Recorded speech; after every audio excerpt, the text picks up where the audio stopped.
Good morning, everybody. I'm Origosis, and today we're going to start going over stuff. I don't know. I didn't really plan how to say that, did I? All right. Anyways, yeah, today we're going to talk about the state of the channel, benchmarks, PC builds. I have a little bit of a discussion about DirectX 9. Then a few stories. We got some big news from Valve. Swiftkey is coming out with a new interesting way of doing their keyboard. You know, the swipey keyboard and everything. And a little... I should have had this ready sooner, but a little surprise is in store also.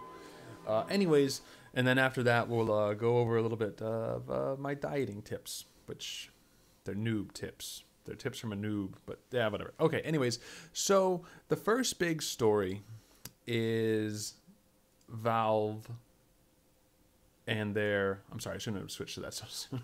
I'm sure many of you have heard, if not, Valve added a way that you could purchase mods for Skyrim into the store. This caused a huge shakeup, and I won't go into too much detail, but essentially, this is what they announced last night, was that they would be removing the payment feature from the Skyrim Workshop. All right, so I'm going to go ahead and read through this here.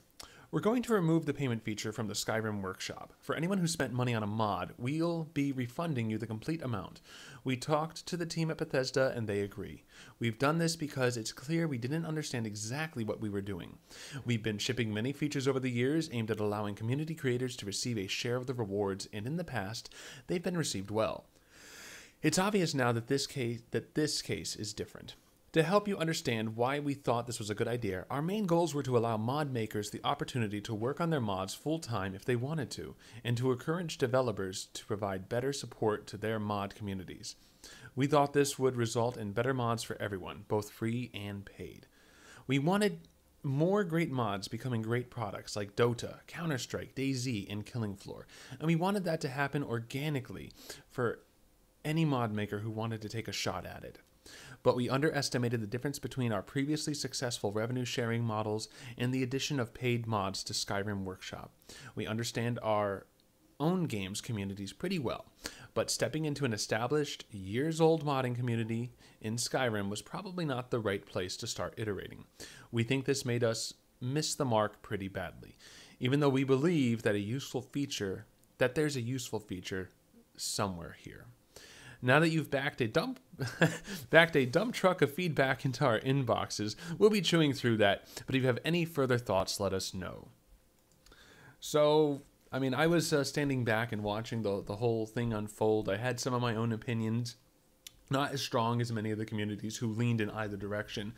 But overall, I liked the way that Valve was handling it. Not what they did, but the way they handled it. The way they responded initially.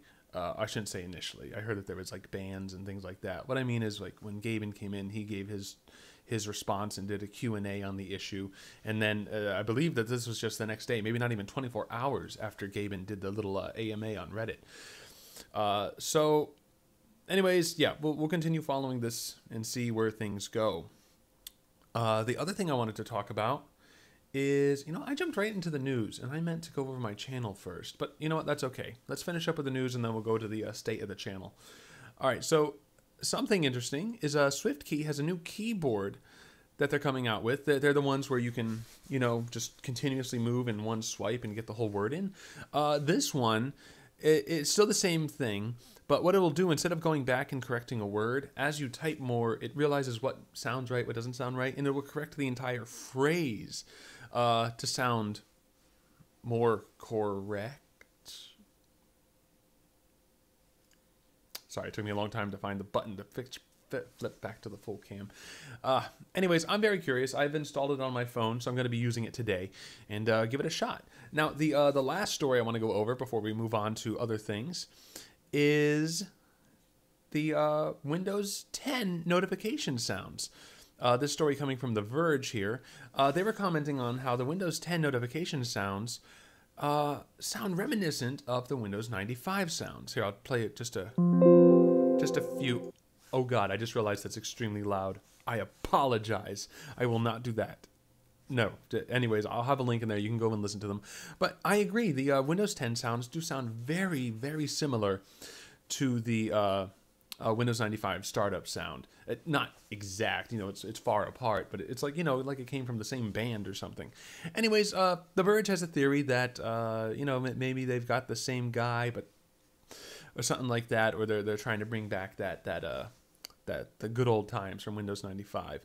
Anyways, tomorrow morning at around 11 is when Windows is going to have their, when Microsoft is going to have their build keynote, where information like this could come out.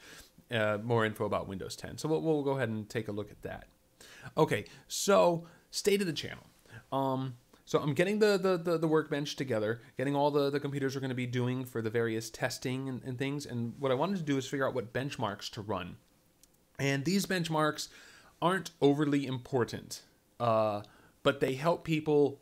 Like, so if I go in and I test a game, and I'm like, okay, this game ran this good on System 1, this good on System 2, and didn't run at all on System 3. How do people know which system their own system compares to?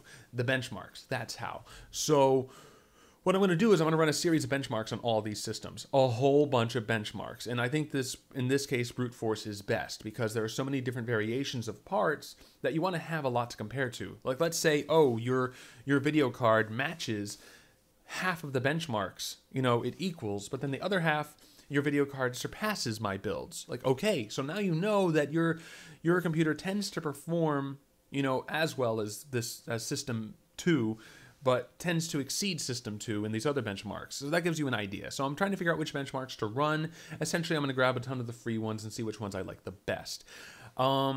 I'm still trying to figure out which builds of the systems I want to do. I have a bunch of old systems around, but I think some of them might be too old for my purposes. So I'm trying to get that together.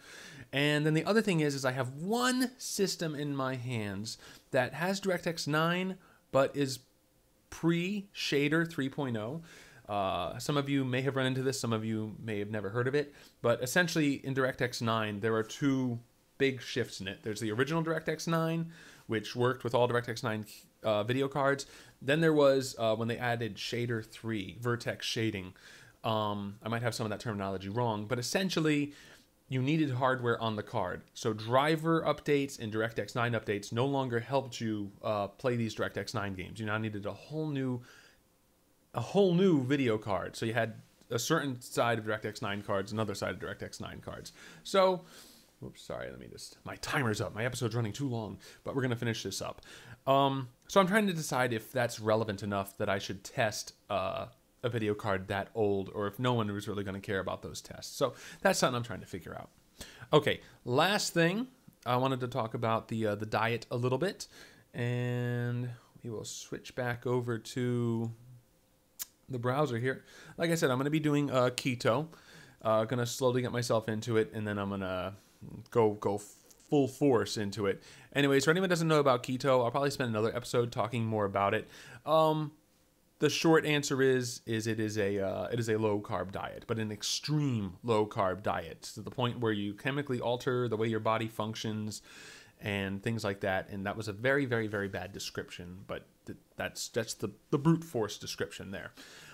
Anyways, you can come in here, and when you go to the website, I'll have a link to this too. And essentially what you do is you throw in your information. By the way, this information is all fake here that I put in. But essentially you put in your body weight, how tall you are, when you were born, and then you give it some other info about how often you move around, what you do. And it tries to come up with, okay, you should probably have these many carbs each day. And then, you know, some other information you should enter. And it'll tell you, you know, how best to construct your diet. And then the last thing that's really nice for people that are starting out, and again, I'll go into this more depth, and maybe I'll do a keto special episode that just focuses on explaining keto and going over a few basics. But what's nice, again, all at the subreddit for keto, they have a 6-day type of meal plan. It doesn't tell you exactly what to do. It just gives you some good guidelines for your breakfast, your lunches, and other meals and such, and what you can do to get started on the diet, get your meals constructed, until you learn the rules and you can start constructing your own meals and things like that. Okay, so I got to finish it up here. The episode before, the Monday's episode, went twice as long as I intended it to. This one's probably about to hit twice as long also, and hopefully I can keep it down to its time limit tomorrow. Anyways, tomorrow is the Microsoft build keynote, which I will not be covering in tomorrow's episode because the keynote happens after I record the episode. But Thursday, we will probably spend the entire episode just going over anything Microsoft has announced about Windows 10 and anything else coming out of that keynote. Anyways, thank you all for coming. You all have an excellent morning.